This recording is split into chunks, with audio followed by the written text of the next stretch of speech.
नमस्कार, स्वागत है आपका फिर से एक नए वीडियो में। यदि चैनल पर पहली बार विजिट कर रहे हैं तो चैनल को सब्सक्राइब कर दीजिएगा और अपने दोस्तों को शेयर करना ना भूलें। ठीक है फ्रेंड्स, आज हम लोग जो है बायोलॉजी के कुछ प्रश्नों को देखेंगे, जिसमें आपका एक बार फिर से स्वागत है। चलिए स्टार्ट करते हैं। जीव विज्ञान का पिता कहलाता है। तो साइंस की बात करेंगे तो साइंस के कई सारी शाखाएं हैं, जिसमें से एक हमारा जीव विज्ञान है।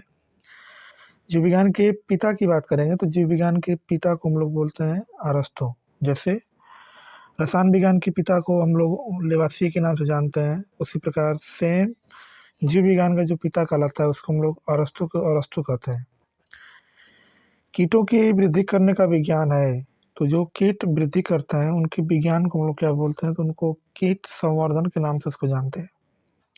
आगे, मिट्टी के वैज्ञानिक अध्ययन से संबंधित है, यानी विज्ञान की वह शाखा जिसके अंतर्गत हम लोग मिट्टी का अध्ययन करते हैं उसको हम लोग पेडोलॉजी बोलते हैं। क्या बोलते हैं? एक शब्द में यदि बोला जाएगा तो उसको हम लोग पेडोलॉजी। पेडोलॉजी का मतलब क्या होता है कि मिट्टी का अध्ययन करना। मानवीय सौंदर्य शिक्षा से संबंधित विज्ञान है। तो वह विज्ञान जिसमें मानवीय सौंदर्य का हम लोग शिक्षा ग्रहण करते हैं उसको हम लोग कैलोलॉजी बोलते हैं या कालोलॉजी के नाम से उसको जानते हैं।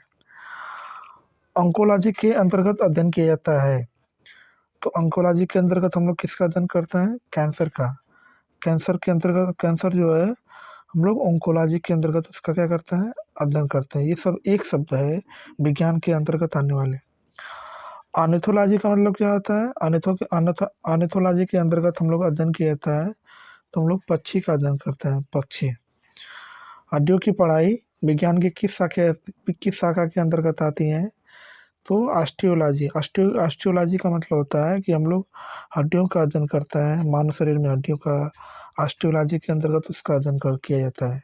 ठीक है फ्रेंड्स, आगे लिखा है फ्रेंड्स, रक्त में त्रुटिपूर्ण हीमोग्लोबिन दिखता है। तो ये दांत कोशिका अरक्तता के कारण जो है रक्त में त्रुटिपूर्ण हीमोग्लोबिन दिखाई देता है। एक जीवाणु कोशिका प्रत्येक 15 मिनट में विभक्त होती है, तब 2 घंटे में जीवाणु निर्मित होंगे। तो 256 जीवाणु क्या होते हैं? निर्मित होते हैं। पौधों और पशु कोशिकाओं में अंतर संरचना को स्पष्ट होता है, यानी पौधे और पशु के बीच अगर अंतर आपको जानना पड़ेगा तो इसमें कोशिका भित्ति का अंतर होता है। एक में कोशिका भित्ति होती है और एक में कोशिका भित्ति नहीं होती है।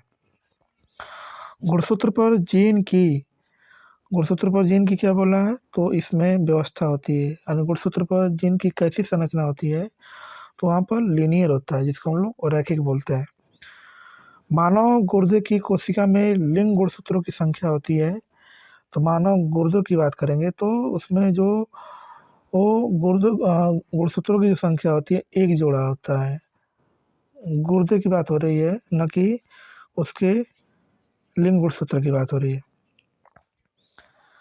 गाजर का रंग नारंगी होता है, यानी गाजर का रंग किसके कारण नारंगी होता है? क्योंकि इसमें किसकी मात्रा होती है? कैरोटीन होता है। इसके कारण जो है गाजर का रंग क्या होता है? नारंगी होता है। लाइसोसोम होते हैं। तो लाइसोसोम को हम लोग क्या कहते हैं? तो ये पाचन केंद्र होता है, लाइसोसोम को हम लोग बोला जाता है। ठीक है। आम के पौधे और बंदर दोनों की कोशिकाओं में पाया जाता है। तो यानी इन दोनों में क्या पाया जाता है? दोनों में कॉमन चीज़ क्या है? तो कोशिका झिल्ली। कोशिका झिल्ली जो है आम के पौधे और बंदर की दोनों कोशिकाओं में ये पाया जाता है। ठीक है। आगे लिखा है फ्रेंड्स, लसिका का गैर कोशिकीय हिस्सा पानी के लगभग कितने % के बराबर होता है? तो 94% के लगभग उसके बराबर होता है। ग्लाइकोलाइसिस की क्रिया संपन्न होती है। तो ग्लाइकोलाइसिस की क्रिया कहाँ संपन्न होती है? तो कोशिका द्रव्य में जो है ये क्रिया संपन्न होती है। अर्धसूत्री विभाजन में युग्मन, जिसको सिनेप्स बोलते हैं या द्विसंयोजी गठन होता है बोलते हैं, होता है। तो ये जाइगोटीन के दौरान जो है अर्धसूत्री विभाजन में युग्मन होता है। कोई एंजाइम नहीं होता है, यानी कोई एंजाइम कब नहीं होता है? तो जब विषाणु की कोशिका में जो है ये इसमें एंजाइम नहीं होते हैं। शरीर की प्रत्येक कोशिका को ऑक्सीजन पहुंचाई जाती है। तो शरीर की जो प्रत्येक हिस्सा है उसमें ऑक्सीजन किसके द्वारा पहुंचाई जाती है? तो उसका नाम क्या है? लाल रुधिर कणिका, जिसको हम लोग आरबीसी बोलते हैं। इसके कारण जो है शरीर के प्रत्येक हिस्से में ऑक्सीजन पहुंचाई जाती है। कोशिका का शक्ति स्रोत होता है। तो कोशिका का शक्ति स्रोत किसे हम लोग बोलते हैं? तो माइटोकॉन्ड्रिया को बोलते हैं। माइटोकॉन्ड्रिया को हम लोग पावर हाउस के नाम से भी जानते हैं। इंटरफेरॉन का संबंध होता है। तो इंटरफेरॉन का संबंध किससे होता है? तो इसको हम लोग बोलते हैं, इसका संबंध किससे होता है? वायरस से। ठीक है फ्रेंड्स। आगे लिखा है फ्रेंड्स, वह कोशिका घटक जो कोशिका में दखल होने वाले जीवाणुओं को नष्ट करता है। तो कौन नष्ट करता है? लाइसोसोम। लाइसोसोम जो होता है जीवाणुओं को क्या करता है? नष्ट करता है। 80% से अधिक सेल में पाया जाने वाला पदार्थ है। तो उसका नाम क्या है? जल। ये 80% से अधिक पाया जाता है। मानव शरीर में होता है। तो मानव शरीर में क्या होता है? 70% पानी होता है। लगभग 70% उसमें पानी की मात्रा होती है।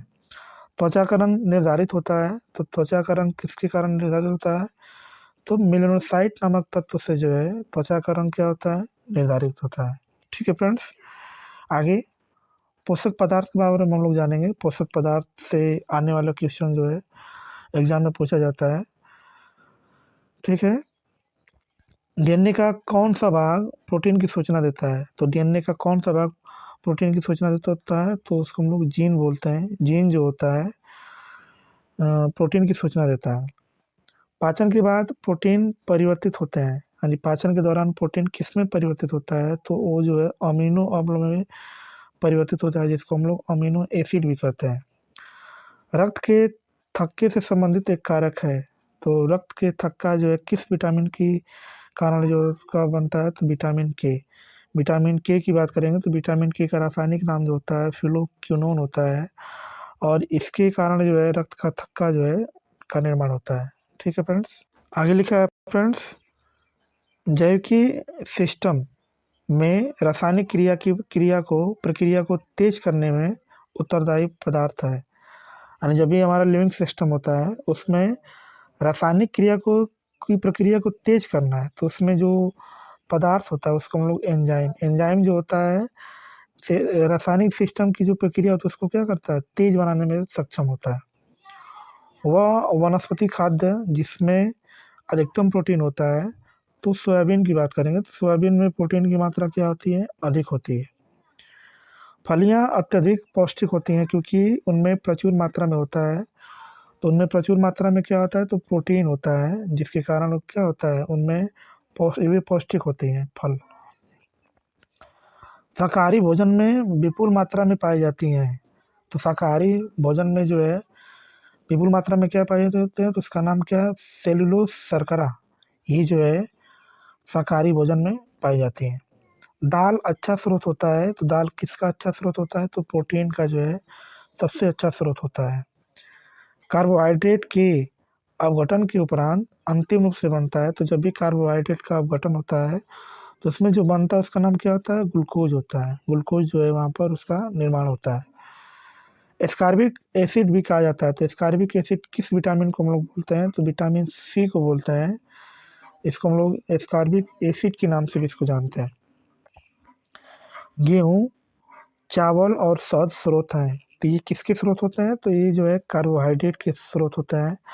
और कार्बोहाइड्रेट अपघटन के दौरान क्या बनता है? तो ग्लूकोज बनता है। ठीक है। विटामिन ए का सबसे अच्छा स्रोत होता है। तो विटामिन ए का बात करेंगे तो विटामिन ए की कमी से जो है रतौंधी रोग होता है, और इसका जो रासायनिक नाम होता है उसको हम लोग बोलते हैं रेटिनाल बोलते हैं। और इसका जब सबसे अच्छे स्रोत की बात करेंगे तो इसका जो सबसे अच्छा स्रोत होता है उसको हम लोग गाजर बोलते हैं। गाजर जो है विटामिन ए का सबसे अच्छा स्रोत है। आगे लिखा है फ्रेंड्स, वह एंजाइम जिसकी उपस्थिति में ग्लूकोज या फ्रक्टोज C2H5OH में परिवर्तित होता है। तो C2H5OH की बात करेंगे तो इसको हम लोग एथिल अल्कोहल बोलता है। ये शराब होता है। और ये इसमें कब परिवर्तित होता है? तो जाइमेज जाइमेज की उपस्थिति में जो होता है ग्लूकोज जो होता है एथिल अल्कोहल में परिवर्तित हो जाता है। वह एंजाइम जो ग्लूकोज को एथेनॉल में परिवर्तित करता है, तो अभी हमने ऊपर डिस्कस किया था, COTH5 को ही हम लोग बोलते हैं, एथेनॉल बोलते हैं। और ये जो है कब परिवर्तित होता है, किसकी उपस्थिति में, तो जाइमेज की उपस्थिति में जो है ग्लूकोज जो होता है एथेनॉल में परिवर्तित हो जाता है। हमारे शरीर को ऊर्जा प्रदान करने वाले खाद्य पदार्थ हैं, तो हमारे शरीर को ऊर्जा तुरंत कौन प्रदान करता है, तो कार्बोहाइड्रेट और वसा जो है उसको तुरंत ऊर्जा प्रदान करता है। वह विटामिन जो ऊष्मा द्वारा आसानी से नष्ट हो जाती है, तो एस्कॉर्बिक एसिड जो होता है ऊष्मा के दौरान तुरंत क्या होता है, नष्ट हो जाता है। वह आहार जो मानव शरीर में नए ऊतकों की वृद्धि के लिए पोषक तत्व प्रदान करता है, उसको हम लोग पनीर जो होता है नए ऊतकों की वृद्धि के लिए जो है आवश्यक तत्व है। ठीक है। भोजन के वर्ग में प्रति यूनिट भार कैलोरी की मात्रा सर्वाधिक होती है, तो किसमें होता है, तो वसा में जो होती है कैलोरी की मात्रा क्या होती है, सर्वाधिक होती है, सबसे ज़्यादा होती है। वह विटामिन जिसकी कमी से खून का थक्का धीरे धीरे बनने की बीमारी होती है, तो विटामिन के का रासायनिक नाम फेलोक्विनोन होता है, और अभी हमने इसके ऊपर बारे में डिस्कस किया था कि ये रक्त को थक्का बनाने में मदद करता है। वह विटामिन जिसको कैल्सी आर्गो कैल्सीफेरॉल कहते हैं, उसको हम लोग विटामिन D2 बोलते हैं। विटामिन डी की बात करेंगे तो विटामिन डी का रासायनिक नाम कैल्सीफेरॉल होता है, और इसकी कमी से जो है इरिकेटस रोग होता है। लेकिन विटामिन D2 की बात करेंगे तो इसका जो रासायनिक नाम होता है उसको हम लोग आर्गो कैल्सीफेरॉल बोलते हैं, आर्गो कैल्सीफेरॉल। ठीक है फ्रेंड्स, इस वीडियो को देखने के लिए आपका बहुत बहुत धन्यवाद। चैनल पर पहली बार विजिट कर रहे हैं तो चैनल को सब्सक्राइब कर दीजिएगा, अपने दोस्तों को शेयर कर दीजिएगा। ठीक है, थैंक यू सो मच।